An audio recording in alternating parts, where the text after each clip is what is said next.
The alarm goes off at 7:14 in the morning. Lucas doesn't move right away. He lies there staring at the ceiling of his small apartment, the kind of ceiling that has a water stain shaped like a in the upper left corner. He's looked at that stain every morning for the past 8 months. 8 months since he signed his first real work contract. 8 months since he stopped being a student and became, officially, an adult. And yet, for the first time since any of that happened, something feels different about this particular morning. Because today is payday. Not just any payday. This is the one where the number in his bank account will be the highest it has ever been in his entire life. Lucas is 24 years old. He graduated a year and a half ago with a degree in marketing. He spent 6 months applying for jobs, going to interviews, getting rejected, rewriting his resume, applying again. And then finally, 8 months ago, a mid-sized company downtown offered him a position as a junior content strategist. The salary wasn't extraordinary. But to Lucas, it felt like a fortune. It felt like proof. Proof that all those years of studying, all those nights finishing assignments at 2 in the morning, all those conversations with his parents about whether college was even worth it, all of it had finally paid off. He was going to be fine. More than fine. He was going to be free. He picks up his phone and opens his banking app. The number appears on the screen. He smiles. He gets out of bed. What Lucas doesn't know yet, what he can't possibly know on this bright, ordinary Tuesday morning, is that this moment, the one that feels like the beginning of everything, is actually the moment where one of the most important financial decisions of his life is quietly being made. Not by him. By the habits he hasn't formed yet. By the knowledge he doesn't have yet. By the version of himself he doesn't know he needs to become yet. But we are getting ahead of ourselves. Let's go back to the beginning. Lucas grew up in a house where money was never really talked about. Not because his family was rich and didn't need to discuss it, but because money conversations in his home were always loaded with tension. His father worked long hours at a logistics company. His mother managed a small alteration shop from the back of their house. They paid the bills. They kept the lights on. There was food on the table. But there was never a conversation about saving. Never a lesson about interest rates or investments. Never anyone sitting down with young Lucas and explaining that money, if handled correctly, could work for you instead of against you. Money was something you earned, spent on what you needed, and worried about when it ran out. That was the full extent of the financial education Lucas received growing up. So when he gets his first real paycheck as a working adult, he does what feels completely natural to him. He spends it. Not all of it at once, at first. He's not reckless, or at least, he doesn't think of himself as reckless. He pays his rent. He buys groceries. He pays his streaming subscriptions, his phone plan, his gym membership he barely uses. And then, with what's left, he does what 24-year-olds do when they finally have money and a life to live. He goes out with friends on Friday night. He buys a new pair of sneakers he's been eyeing for months. He upgrades his headphones because the old ones were breaking down anyway. He buys a nicer office chair because working from home 2 days a week deserves some comfort. He orders food delivery 4 times in 1 week because cooking after a long day is exhausting and he deserves a break. And it feels good. It feels really good. For the first time in his life, Lucas doesn't have to check the price tag before putting something in his cart. He doesn't have to do the mental math at the grocery store, quietly calculating whether he can afford the better brand of pasta. He doesn't have to say no to his friends when they suggest going somewhere that costs money. He can just say yes. And saying yes feels like freedom. His friends notice. His coworkers notice. His social media followers, the 412 people who occasionally see his posts, notice the slightly upgraded aesthetic. A new jacket here. A coffee from that trendy place downtown there. Weekend trips to nearby cities.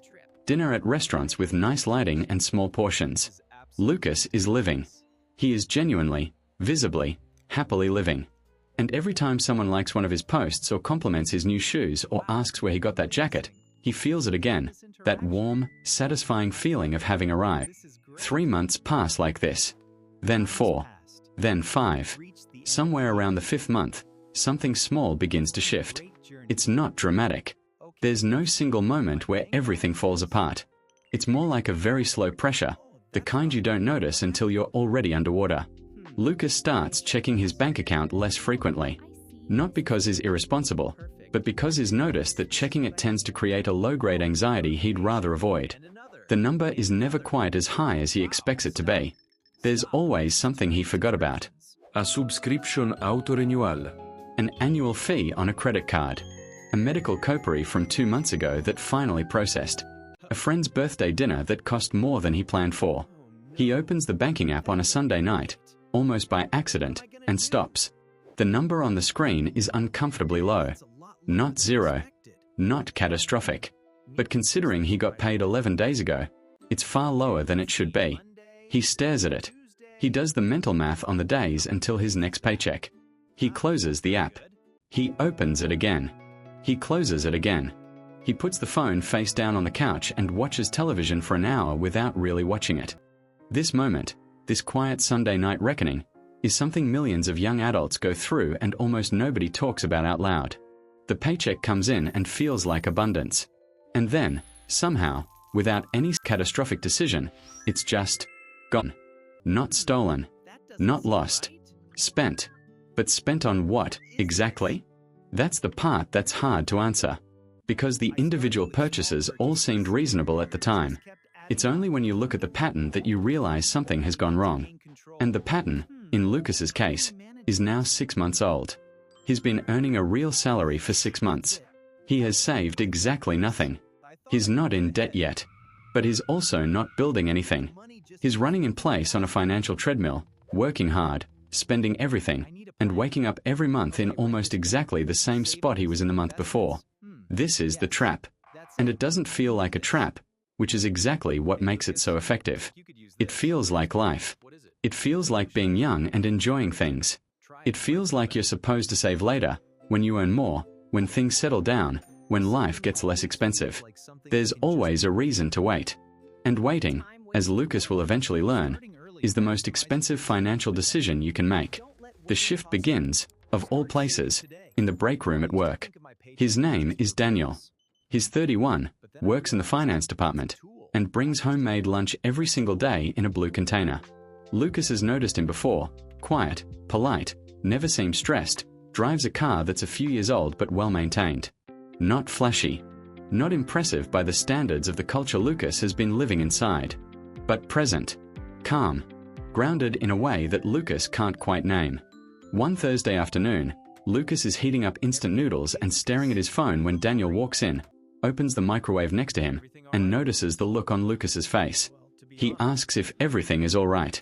And Lucas, who is 24 and tired and slightly embarrassed and hungry in ways that have nothing to do with food, says something he didn't plan to say. He says, "I feel like I work all month and then I have nothing to show for it." Daniel doesn't react with shock or pity. He doesn't give unsolicited advice. He just nods, like this is a completely familiar statement. Like he has heard it before, maybe from his own reflection in a bathroom mirror a few years ago. And then he says something that lodges itself in Lucas's brain like a splinter. He says, the first version of financial freedom isn't having a lot of money. It's making sure your money does something before you spend it. Lucas doesn't fully understand what that means. But it stays with him. It echoes around in his head on the walk back to his desk, through the afternoon, during the commute home. What does it mean for money to do something? Money is a thing you earn and a thing you spend. That's the model Lucas has always operated on. Earn. Spend. Repeat. What else is there? He starts asking questions. Carefully, slowly, without wanting to seem incompetent. Over the next few weeks, he has more conversations with Daniel. Short ones, in hallways and break rooms and occasionally over lunch. And what Daniel shares with him isn't complicated. It isn't the language of hedge funds or stock portfolios or complicated derivatives. It's something much simpler. It's a framework. A way of thinking about money that Lucas had never been taught, but that, once he hears it, seems almost embarrassingly obvious. The first idea is this: pay yourself first. Not after the rent. Not after the subscriptions. Not after the groceries and the going out and the online shopping. First. Before anything else leaves your account, a portion of your income goes to your future. Not a huge amount. Not 50%. Just a percentage. Consistent, automatic, non negotiable. Daniel explains that most people try to save what's left over after spending. And what's left over is almost always nothing, because spending has a way of expanding to fill whatever space is available. The only way to break that pattern is to remove the savings from the equation before the spending begins. Pay your future self like it's a bill. The most important bill you have. The second idea is about time. Daniel pulls out his phone and shows Lucas a simple chart, one of those compound interest graphs that finance teachers show students and students immediately forget because they're 17 and the future doesn't feel real yet. But Lucas is 24 now, and the future feels a little more real than it used to. The chart shows two people. One starts saving a small amount every month at age 22. The other waits until 32 to start saving a larger amount every month. The first person, despite contributing less total money, ends up with significantly more wealth by retirement. Not because of luck. Not because of some brilliant investment strategy. Simply because of time. Because compound interest works like a snowball rolling downhill. The earlier it starts, the bigger it gets. Every year you wait doesn't just delay the growth. It removes an entire layer of compounding that can never be recovered. Lucas looks at that chart for a long time. He thinks about the 6 months he's already lost. And then he stops thinking about the 6 months he's lost, because Daniel says something important. The second best time to start is today. The math still works. It's not as good as it could have been if he'd started earlier. But it's infinitely better than waiting another 6 months, or another year, or another decade, which is exactly what most people do. Most people spend their 20s thinking they'll get serious about money in their 30s. Then they spend their 30s thinking they'll get serious in their 40s. And somewhere in that long sequence of waiting, the window that makes everything easy quietly closes. The third idea is about the difference between things that cost you money and things that make you money. Not in a complicated, investment jargon way. Just in the simple, practical sense of asking, when I spend money on this, does it create value in my life over time, or does it just give me a moment of pleasure and then disappear? Lucas thinks about the headphones, the sneakers, the food delivery orders, the restaurant dinners with the nice lighting. None of those are wrong purchases on their own. Enjoying your life is not a financial mistake. The mistake is when those purchases are the only things you do with your money. When there's no layer underneath, no foundation being built, no future being funded. Every purchase, no matter how small, is coming entirely out of your future. This realization lands differently than Lucas expects. He doesn't feel shame. He doesn't feel stupid. He feels, strangely, relieved. Because if the problem is a lack of framework rather than a lack of willpower, then the solution is learnable. He's not broken. He's just been operating without the right information. And information is something you can acquire. So Lucas starts making changes. Small ones at first. He sets up an automatic transfer on payday, a modest percentage of his salary that moves into a separate account before he even sees it. He cancels 2 subscriptions he hasn't used in months. He starts cooking at home 4 days a week instead of 1. He doesn't stop going out. He doesn't stop enjoying his life. He just introduces a layer of intention that wasn't there before. A small but real gap between earning and spending. And into that gap, he begins, slowly, to build something. The first month, the amount in his savings account is small. Almost laughably small. But it's there. It's real. It exists. He checks it on a Sunday night, the same Sunday night ritual that used to fill him with low-grade dread, and instead of closing the app quickly, he stays on it for a moment. The number isn't impressive, but it's going in the right direction. And that direction, for the first time in his adult financial life, feels like something other than nowhere. By the 3rd month, he's noticed something unexpected. The discipline hasn't made his life feel smaller. If anything, the opposite. Because when he spends money now, he spends it with intention. He thinks about whether a purchase fits into the life he's building or whether it's just noise. And the purchases that make it through that filter feel better. More deliberate. More his. There's less of the low-grade anxiety that used to trail every transaction. Less of the vague sense that money was something that happened to him rather than something he directed. He's also started learning. Not in a formal, classroom way, but in the way young adults actually learn things. YouTube videos at midnight, podcasts during his commute, the occasional book that Daniel recommends and that he actually finishes. The concepts that once felt foreign start to become familiar. Emergency funds. Index funds. The real cost of credit card interest. The difference between net worth and income. The idea that being wealthy is almost never about how much you make. It's about how much you keep, and what you do with what you keep. He's not wealthy. He's not anywhere close, but is pointed in a direction that leads somewhere. And pointing in the right direction, it turns out, is most of the work. The rest is just time. A year after that conversation in the break room, Lucas is sitting at the same desk, looking out the same window, eating lunch he made himself. His savings account has a real number in it, not retirement ready, not life-changing, but real. He has a small automatic investment contribution going into a low-cost index fund every month. He still goes out on Friday nights. He still buys things he enjoys. He still lives. But now, underneath the life he lives, there is something being built. Quietly, automatically, consistently. A foundation that didn't exist a year ago. He thinks about the version of himself from that first payday. The one lying in bed staring at the boot-shaped water stain, feeling like the number in his bank account was the beginning of freedom. He wasn't wrong, exactly. It was a beginning, just not the kind he thought it was. The money wasn't freedom. The money was just the raw material.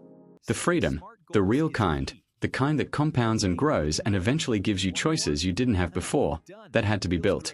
Carefully, intentionally, one small decision at a time. And it turns out, the best time to start building it is when you're young. Not because you have more money when you're young. You usually don't. But because when you're young, you have the one resource that money cannot buy and that no one can give back to you once it's spent. You have time. And time, invested wisely, is the most powerful financial tool that exists. Lucas opens his banking app on a Tuesday morning, the same way he did a year ago. The alarm went off at 7:14. The boot-shaped water stain is still on the ceiling. Some things haven't changed. But the number on the screen is different now. And more importantly, the direction it's moving is different. It's not everything. But it's enough to know that one day, it will be. He gets out of bed. He makes coffee. He goes to work. And somewhere, in a separate account he barely touches, his future quietly grows.